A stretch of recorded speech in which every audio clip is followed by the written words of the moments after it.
Good evening, and tonight we are going to talk about traditional interpretations of the final chapters of Daniel. And what I mean by traditional interpretations is when we've been looking at kind of the way the future time is interpreted, we've been really interpreting it through an academic lens where we're looking at it like, okay, it's all talking about stuff that's leading up to Antiochus's decrees, right? So tonight what we're going to do is we're actually going to say, well, what traditionally, how are these prophecies understood? Okay, and so we're going to, and actually, of course, and we should not be surprised to learn that the way these prophecies are understood depends very much on when that person and where that person is living. And really what I'm going to talk about is, I'm not going to give a whole wide range. We're going to be talking mainly, we're going to look at Rashi and Ibn Ezra to give us kind of an idea of just how much this informs the where people kind of put the center of things. Not necessarily, it's also interesting because Ibn Ezra had a pretty strict approach to not trying to figure out when the Messiah was going to come. Like, this was, Ibn Ezra stuck to it. It says it in the Gemara and the Talmud, don't do it. And Ibn Ezra did not do it. He's like, don't do it. Everyone else, though, is doing it. So we're going to see how that kind of plays out. And let's start. I'm just going to jump in. Let's start to Josephus. Josephus, of course, is living up to and after the destruction. And we can see that already, and this is something I've mentioned to you before, that as soon as we have, like, I shouldn't say as soon, but very, very shortly after, the book of Daniel is kind of included in, is read, and certainly after it's included in the canon, we have this interpretation of things hadn't come true yet. So for example, I'm going to share my screen here, and we're looking at Josephus. You guys see Josephus, Antiquities of the Jews in front of you there at the top? Yeah. So here he, of course, in the Antiquities of the Jews, he also talks about Daniel. He's essentially covering essentially the biblical books. And we have, in the very same manner, Daniel also wrote concerning the Roman government, and that our country should be made desolate by them. All these things did this man leave in writing as God had showed them to him. So already in the time of Josephus, people are interpreting what Daniel said to talk about the Romans, right? And of course, this interpretation continues. So we see that already early on.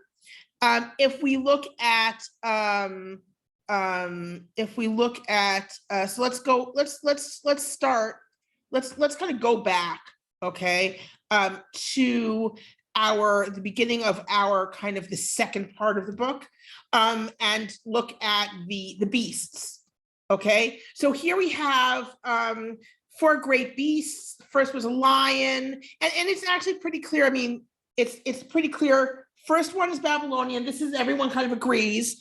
First one's lion with eagle's wings. That's Babel. That's Babylonia. Then the bear. Everyone agrees, Persia. All right. Then we have the leopard. That's got to be Greece because it's got the 4 diadochi. Here, let's go back. Let's here we have the leopard. Okay. The leopard has 4 heads. The 4 heads are the diadochi who follow Alexander, right? And then we have number 4. And the question is, who is number 4? Now, for those who see this as something that's going up to Antiochus' decrees, number 4 has to be kind of the Seleucids or something similar, right? That has to be what number 4 is. But of course, anyone who's interpreting this after that period is not going to look at it that way. And it actually is kind of a stretch even, once you're past the Seleucid period, to see the final beast as being the Seleucids. So you have, Rashi, of course, is going to say it's Rome. And he says, so let's take a look at this 4th beast, right? I'm just going to do this because we're covering a lot of things quickly. I'll just do this in English. 4th beast, dreadful and terrible and strong. It had great iron teeth. It devoured and broken pieces. It stands with blah, blah, blah. It's destroying stuff. And it had 10 horns. Okay, so what are the 10 horns? For Rashi, Okay, the 10 horns are 10 kings coming up before the destruction. Now, just to remind you about Rashi, he lives 1040 to 1105. He is from France. Okay, Ibn Ezra, in contrast, lives later than that.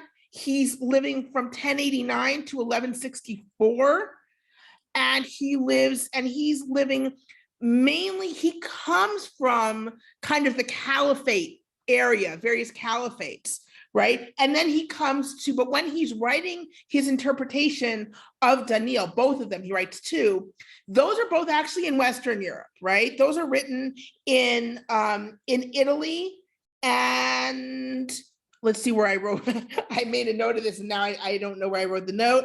Yes, the short Ibn Ezra commentary was written 1140 to 1145 in Italy, and the long one was written in northern France in 1155 in Rouen. So we're going to be looking, when I quote, we're mainly going to be quoting from the long one, but he's consistent.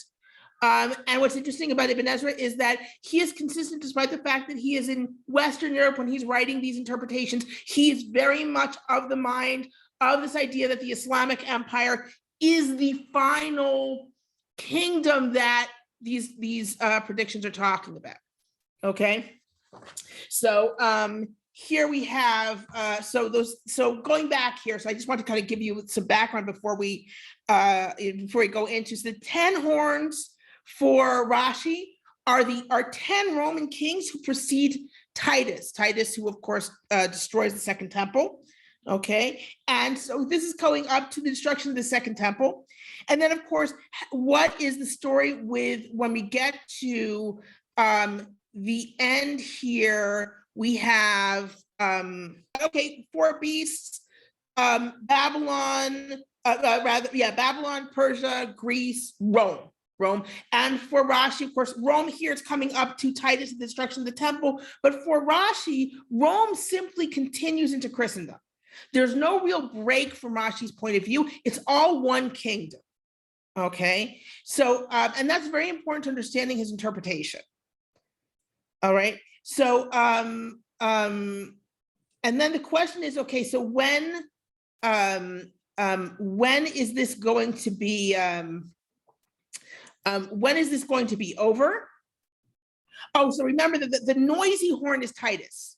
That's important also. The noisy horn is Titus. So when we were reading it before, we're like, the noisy horn is Antiochus Epiphanes, who does all those decrees and considers himself really, really important.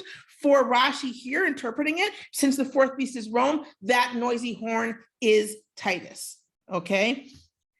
And then the question is, again, when is this going to be over? I'm trying to find here we are. And that we see in verse 25 in Pasuk Chaf Hey, okay? V'yityahavun bidei ad idan v'idanin uflag idan, right?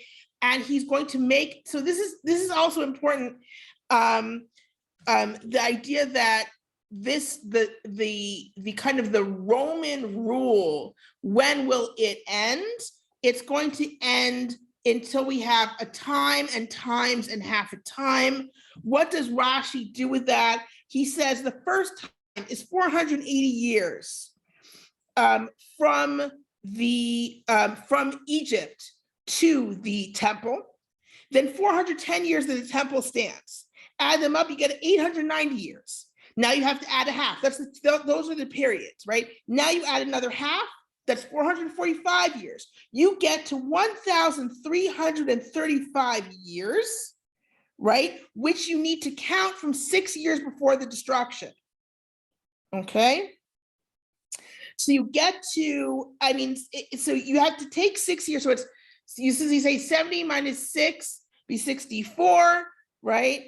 So this is the thing I saw. I think I made the calculation wrong in terms of where he's counting from, in terms of when he's counting the years from, but he's expecting the Messianic age around 1352 or a little later, right? Around then. Okay, because I got it somewhat different, but then I read someone saying, oh yeah, he says 1352, so maybe it's 1352. I was doing it 6 years before 70, but I could be that I put the start date earlier. But he's counting 1,335 years from 6 years before the destruction of the Second Temple, and then you have a date when Messiah is going to come, a date long after Rashi is going to be dead. Okay, Rashi, again, living 1040 to 1105. He's placing the Messianic age in the 1300s.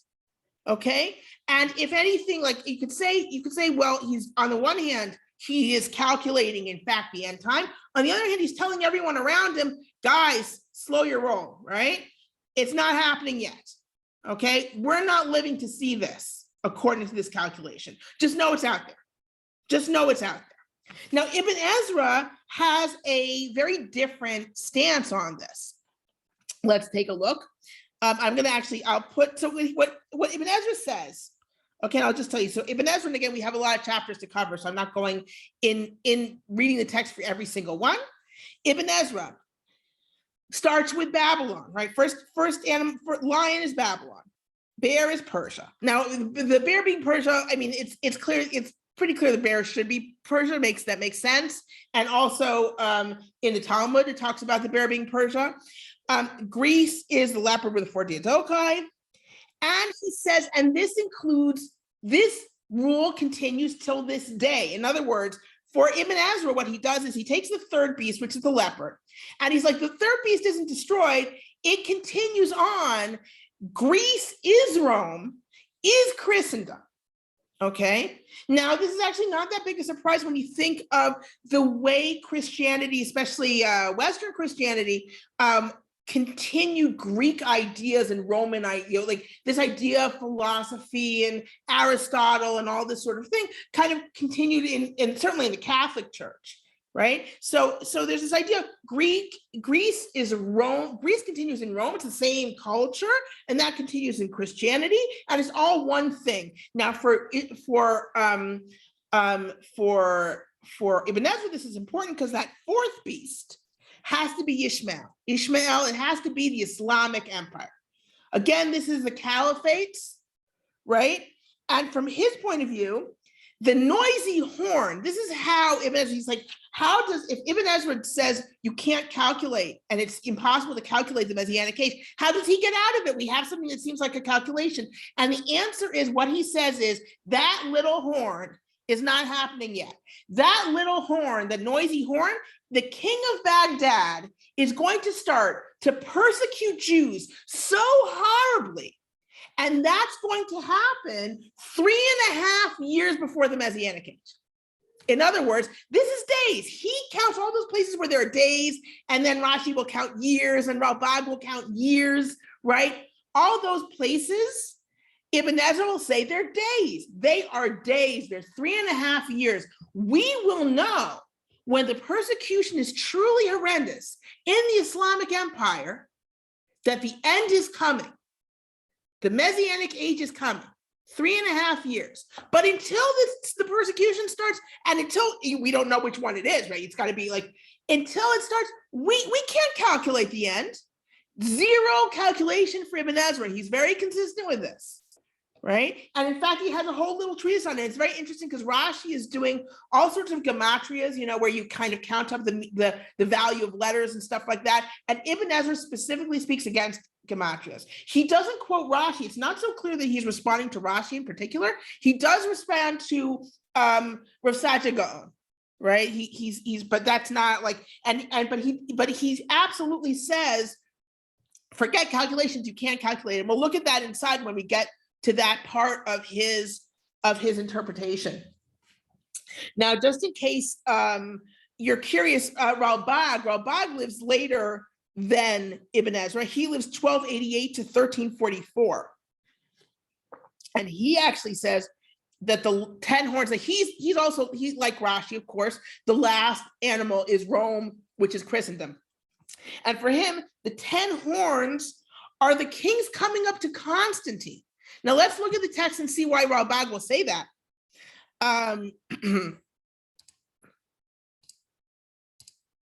Now, if we say, why is Ralbag going to say Gersonides, right, is his official English name? Why is he going to say that those 10 horns are the kings were leading up to Constantine? And the answer is because what does that little noisy horn do? All right. One of the things the noisy horn does is that okay, so this horn made war with the holy ones, right? This, this horn is specifically set against the Jewish people. So in terms of the way the horn is described, the destruction it creates and the fact that it sets itself against the Jewish people is for Ralbag an indication that these 10 horns are leading up to Constantine, and the noisy horn is Constantine himself, right? So he's not even looking at Titus, which is very unusual. He is instead looking at Constantine as kind of the crisis point, okay?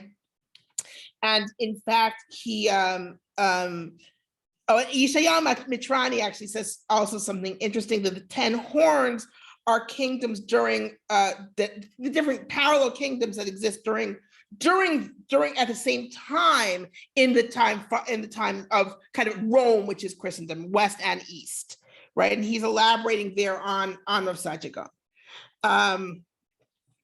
Ralbag also gets to a date that is in the 1300s, but for Ralbag, of course, it's a much closer date. So both Ralbag and Rashi are calculating the end, right? And we're going and Ibn Ezra is decidedly not, okay? And again, Rashi sees the first Rome, Christendom, and Ibn Ezra sees the last kingdom as the empire of Islam. What's interesting also is for Ibn Ezra, this is super important, that here there's this idea that the other kingdoms can continue, but that fourth beast is completely destroyed, right?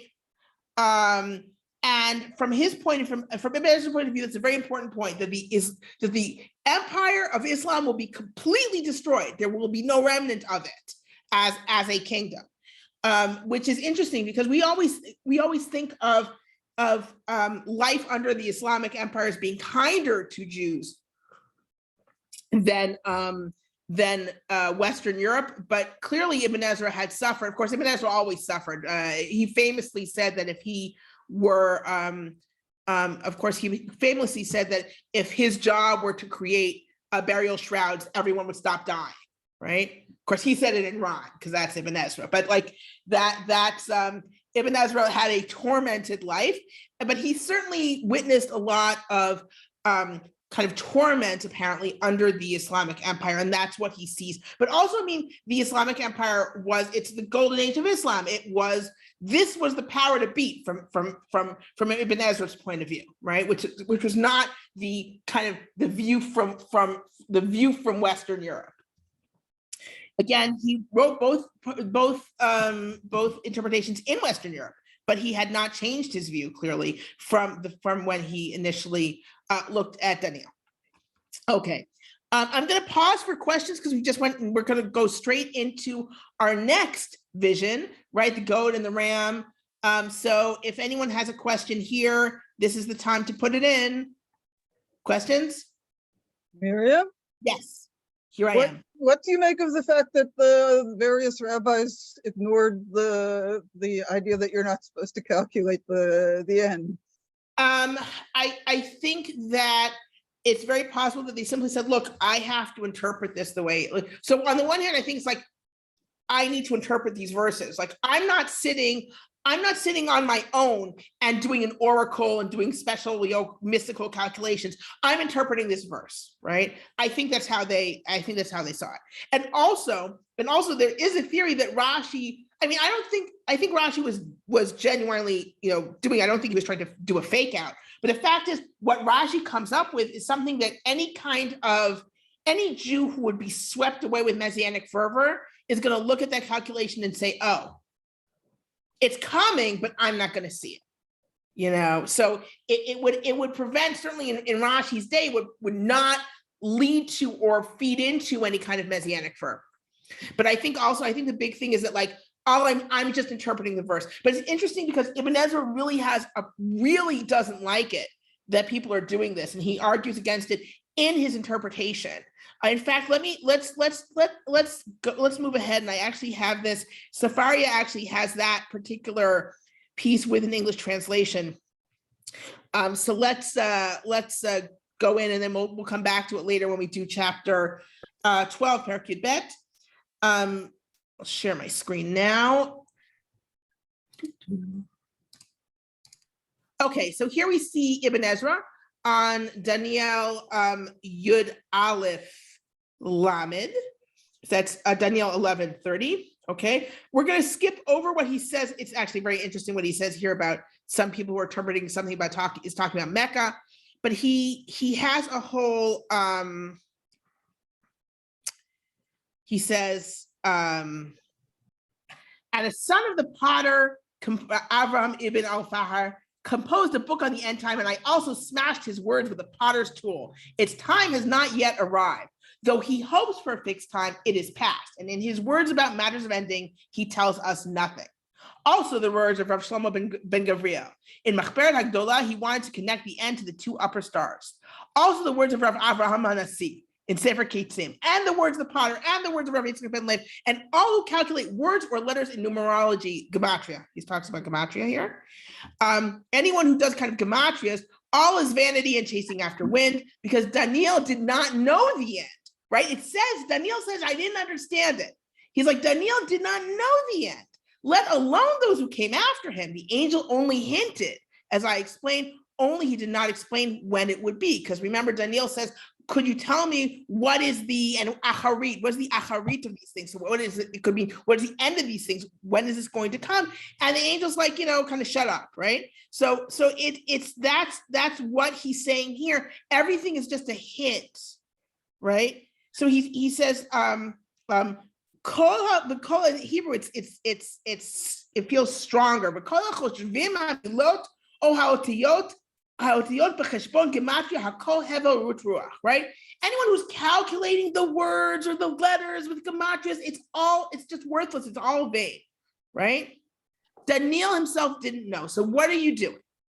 What are you doing? Right? So this is Ibn Ezra's approach, and he's consistent with it. So going back to our chapter. So now we are in the vision of the ram and the goat. Okay.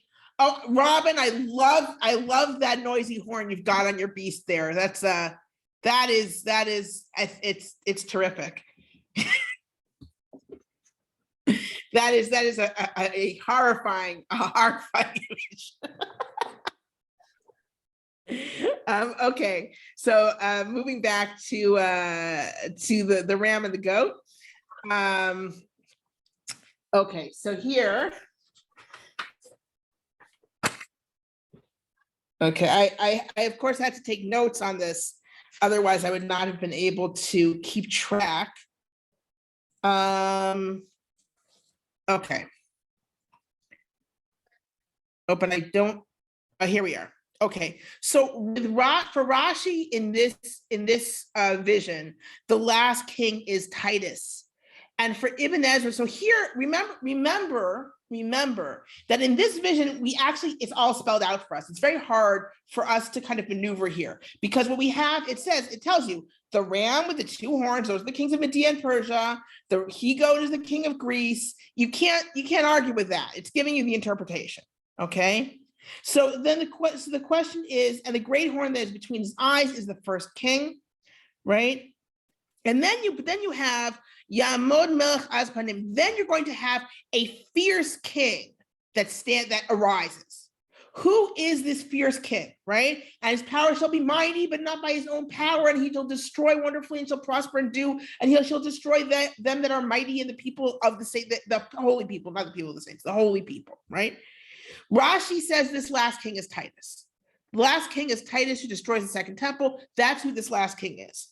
Ibn Ezra actually, and Ralbag also, say this last king is Antiochus. This is actually talking about Antiochus. It all, because we had the lead-in. We know we're in Greece.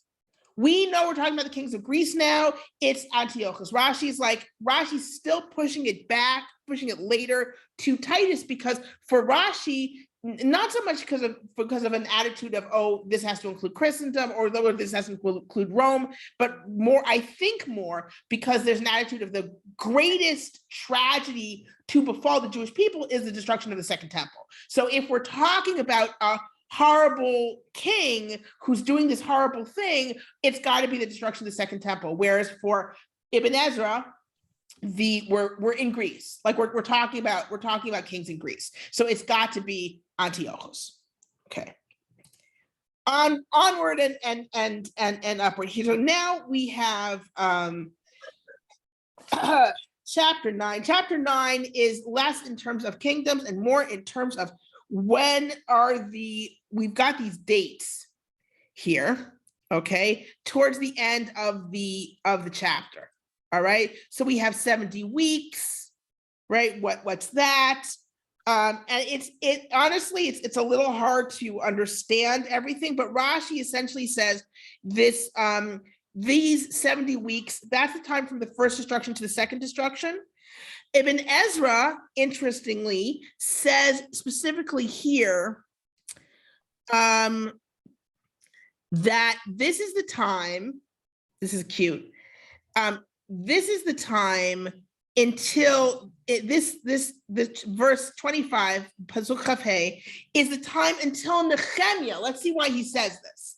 Okay, so again, Rashi is always pushing things. This is the time. These 70 weeks are the time in between from the first temple to the second temple, from the first destruction to the second destruction, rather. Okay, whereas Ibn Ezra says, look, let's look at this verse. V'teidah, so he's like, okay, there's the first destruction. V'teidah v'taskel min motza davar lashiv v'livnot Yerushalayim ad Mashiach nagid shavuim shiv'ah. And you should know and understand that going forth, there's going to be someone, right, an anointed prince who's going to come back and build Jerusalem, right? After 7 weeks, maybe if you're reading it, and he says, who is that? Who's that going to be? And he says that who rebuilds Jerusalem after the destruction of the first temple? Nehemiah. Nehemiah is the prince. He's the Pecha. He's the appointed ruler who rebuilds Jerusalem. And in fact, he is, right? I was very excited to see this because, I'm a huge fan of Nehemiah. So it was fun to see Ibn Ezra say, no, that's who we're talking about here. Okay. And then afterwards, that the Shavuim Shishimu Shnayim, right? The 62 weeks, that is the time of the second temple. That's the time that the second temple stands after that. Okay, so that's where Rashi and Ibn Ezra are. They're connecting these time periods to the temples, and that's because they're reading, because that's what the verses are all about, right? They're talking about what are the times, right, between when the temple is destroyed and when it's built again, right? And then after 62 weeks till an anointed one be cut off and be no more, right? So what is it talking about here? So both of them, of course, are centering on the first and second temple period. And for Ibn Ezra, it's the time to Nehemiah, and then the time after that to the end of the second temple. And for Rashi, it's the time that he's also essentially just calculating it differently, the time between the first and the second temple, and then the second temple going forward. Okay, now we come to, so you see, both of them are being pretty consistent with each one of them is being consistent within their own system and also within their own system of interpretation, right? Where Ibn Ezra is really looking at what are the verses saying? What could this be? Who could this be referring to? Rashi is doing that, but he's also very much where he can, pushing things forward into Rome and Christendom. Okay, so here we have, and then in chapter 11, now remember, when we were reading chapter 11, we were taking every single little thing that happened, and every single little thing that happened was something between the Ptolemies and the Seleucids, right? It got kind of boring because it's all these little historical events that we kind of don't really care about anymore. Now, for the most part, if you actually look at Rashi and Ibn Ezra and their interpretation here, they also aren't quite sure what events it's talking about, and they're just kind of interpreting what the verses mean, right? There's certain places though where that changes. Okay, so let's take a look at right here. Here. Okay, this is where things get interesting for Rashi. All right. In verse 17 in Pasuk Yud Zayin, v'yasem panav lavo b'tokef kol malchuto v'sharim imo ve'asa uvat hanashim yiten lo lashchita v'lo tamod v'lo lo tiyeh. He's going to set himself against the whole kingdom. There are going to be people who are straight who are with him, and a daughter of women will be given to him to destroy her. And she won't stand and she won't be his. So Rashi says, aha, this is talking about Antiochus. Antiochus is the king of the north. He's going to try, the daughter of women is Israel, right? And so this is where we see that this is talking about the decrees of Antiochus against Israel. And he will not succeed. And then he very quickly goes into the Hasmonean. So Chaf v'amad al kanon ma'avir noges. Okay, someone is going to stand up, right? Who's going to make this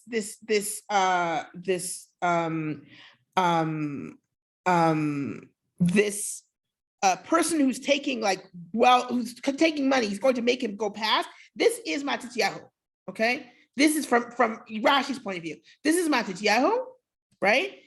And he's going to set up a kingdom, right? He's going to become a king, like he's going to set up a kingdom. But it's going to break down. What's going to break down? The Hasmonean dynasty. The Hasmonean dynasty is going to break down. All right. And he brings it very quickly. Okay. What is that? How's it going to break down? Okay. This, I'm just going to read the English. And in his place shall stand up a contemptible person upon whom he had not been conferred the majesty of the kingdom, but he shall come in time of security and shall obtain the kingdom by blandishments. Okay. What's going to happen? Rome is going to arise, and they're going to get involved in the whole Hyrcanus versus Aristobulus thing, where the Hasmonean brothers themselves are going to bring Rome into the argument. One's going to have a treaty with Rome, and the next thing you know, Rome's in the area. Okay, that's what's going on here. All right. So here he says, when we have in Pasuk Chav Zayin, Ushnehem hamelachim libavam merah, both these kings, their hearts are to do bad. This is Hyrcanus and Aristobulus, right? And then we have, or especially, particularly Hyrcanus, really. And Yud Aleph, wait, did I have that right? Yes.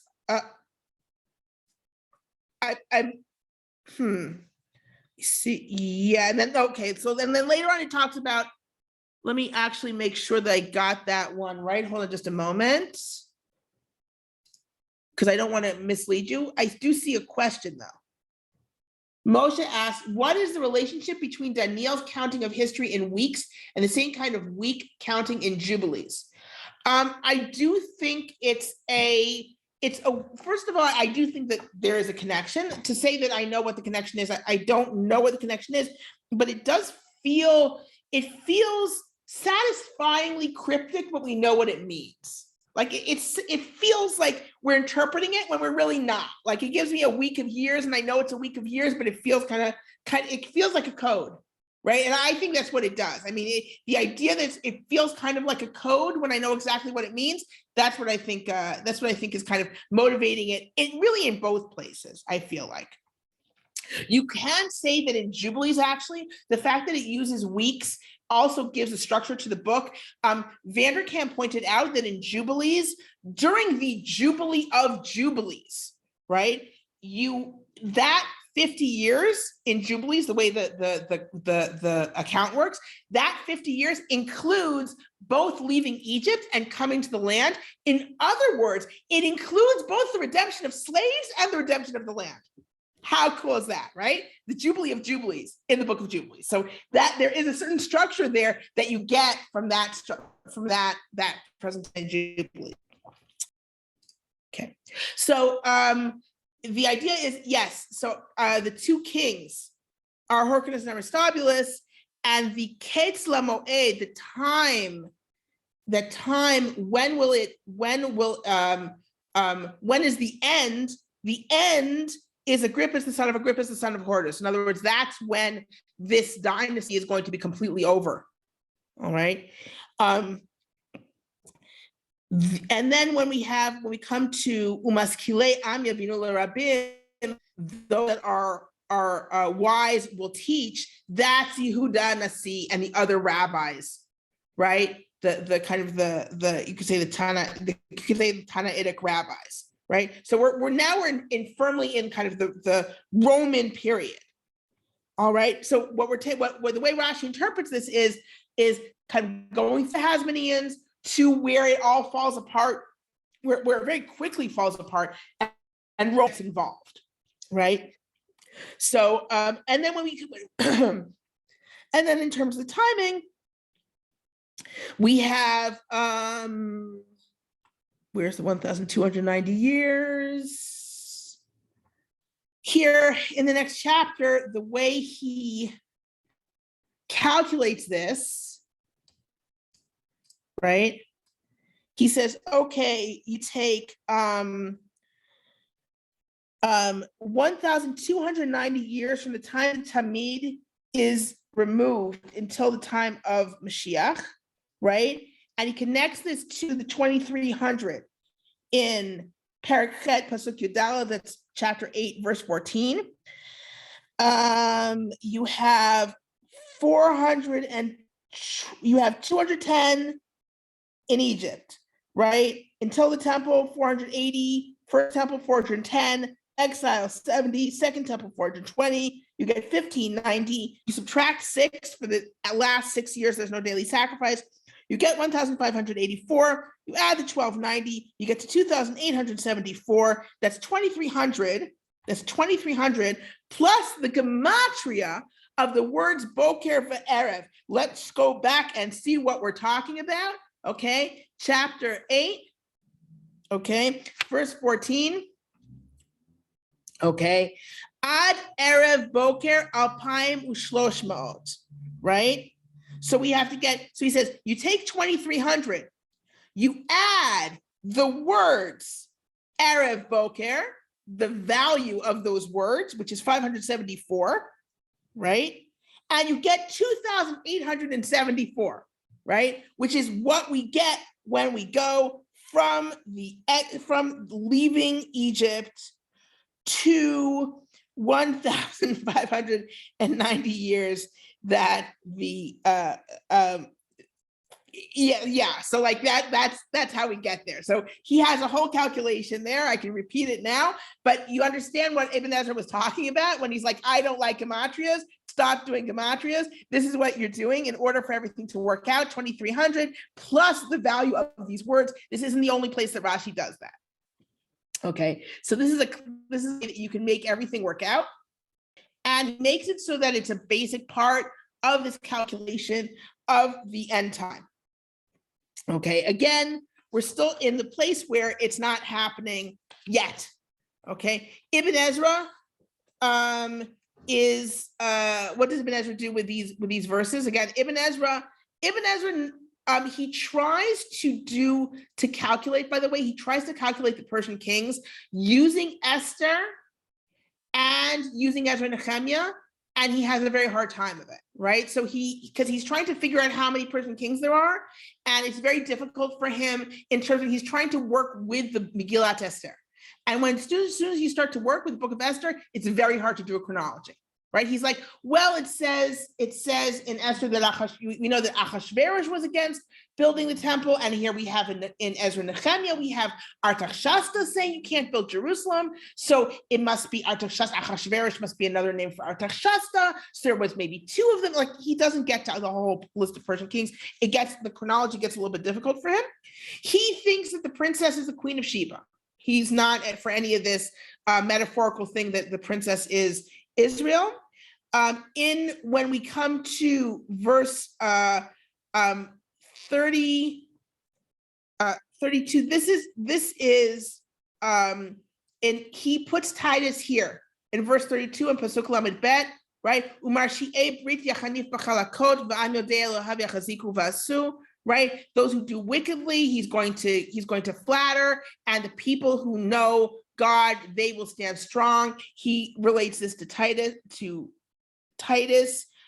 Later on, when he says Basachir Tzono HaMelech, and the king will do as he wills, and he's going to raise himself over every god and over the God of gods, that's Constantine. That for Ibn Ezra is Constantine, okay? And we can understand why, all right? And then again, when we move down here, Uba be'eretz hatzvivra boti kashelu, ve'ela yimatumi edom u'ma'av reshep ne'amon, and he's going to come into the land of Israel, and many will be overthrown. That is also from his point of view, Constantine, okay? Because Constantine comes to Israel. And so that's how Ibn Ezra sees it. Now with Ibn Ezra, when we get into chapter 12, and we say, okay, here are, and we talk about, the 2000, here we are, the 1,290 days. He's like, right, days. Remember what I said about the persecution? We're going to have around 3.5 years of persecution, and then it's going to end. That's it. That's Ibn Ezra. Very consistent, right? And no way to calculate anything. You can't calculate anything with Ibn Ezra. No way to know when it's coming. All right. Well, let's take a look at that very interesting interpretation, just because it's so fascinating here. Okay. This is on verse 30. This is Yud Aleph Lamed 11:30. Let's take a look at that. And for ships of Kittim will come against him. I'll just read it in English. Ships of Kittim shall come against him. He shall be cowed, and he shall return and have indignation against the holy covenant, and shall do his pleasure, and he shall return and have regard unto them that forsake the holy covenant. Okay. Now again, this is from his point of view. This is talking about this is still this is all the area of like Constantine, et cetera, et cetera. But here he says, okay,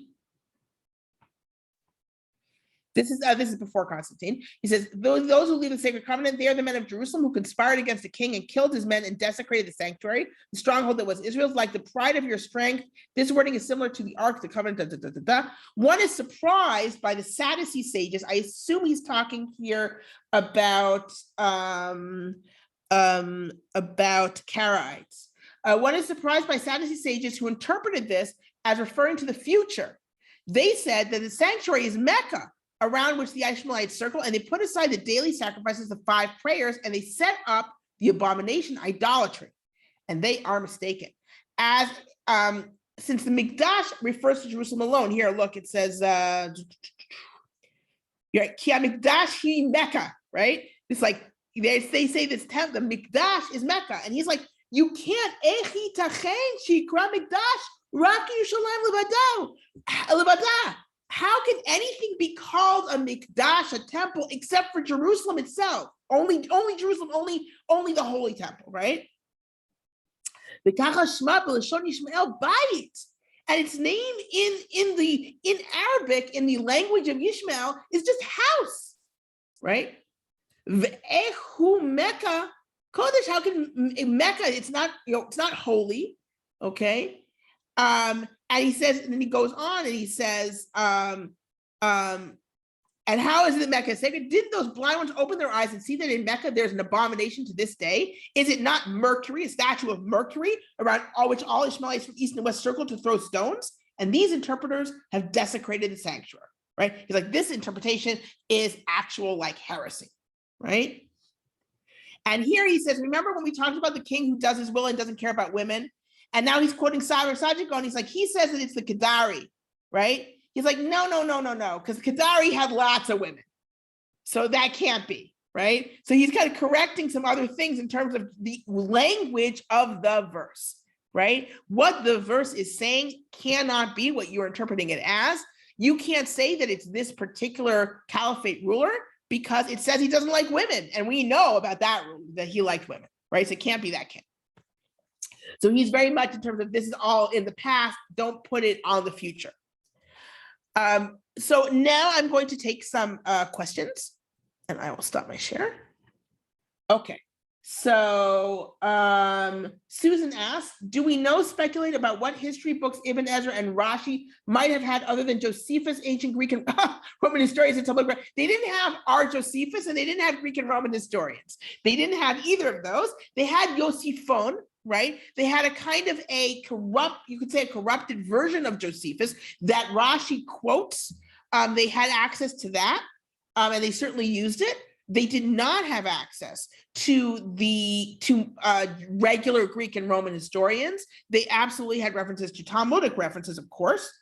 And so Moshe asked, is Ibn Ezra using Sadducee as a synonym for Karaite? Yes, that's got to be what he's doing here. And it would make sense because Karaites would also be living in the area under caliphates, and it would make sense for them to interpret these prophecies to be talking about the Islamic Empire in certain ways the way Ibn Ezra does, right? But Ibn Ezra doesn't think that it should be anything about the future, which is at that point in the prophecy.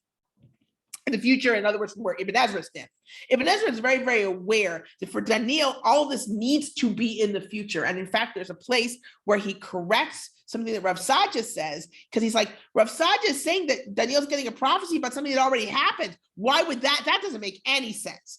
This prophecy can't be about Babylon, right? It's got to be about Persians, etc.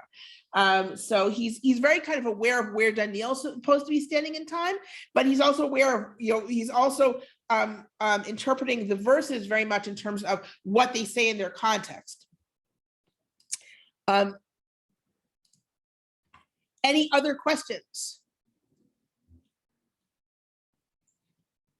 Okay, so I know this was a little bit different from our usual, but I wanted to kind of give you an understanding, because it's been coming up again and again, in terms of, okay, we're reading this through, history that we know through other sources, and we're reading it through a lens of assuming that it's all leading up to Antiochus's decrees and to the Maccabees.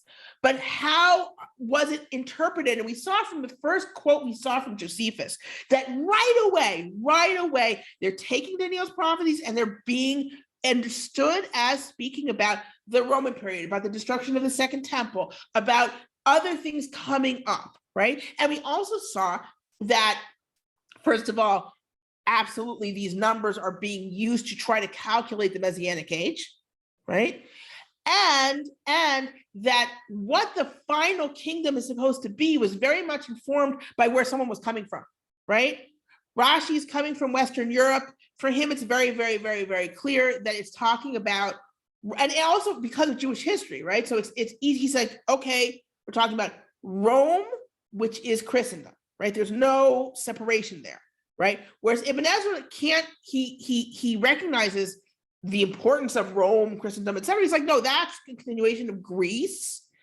The real kingdom is the Islamic kingdom, right? And we see that elsewhere as well. But it's very, very, very striking in the difference between Ibn Ezra and Rashi. And of course, another thing that's very striking is how Ibn Ezra is very careful. I don't even know careful. He's like, no, you cannot use this.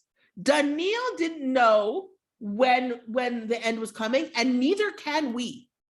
This is only telling us what events are going to be leading up to the end. We cannot calculate years from the time of the destruction to when the Messianic age is going to be, and we should not. Whereas Rashi is doing all sorts of stuff with gematrias and calculations to get to a messianic age, which is still not anywhere close to his lifetime.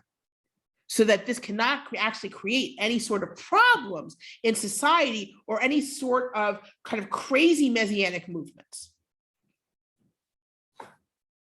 So thank you for joining me.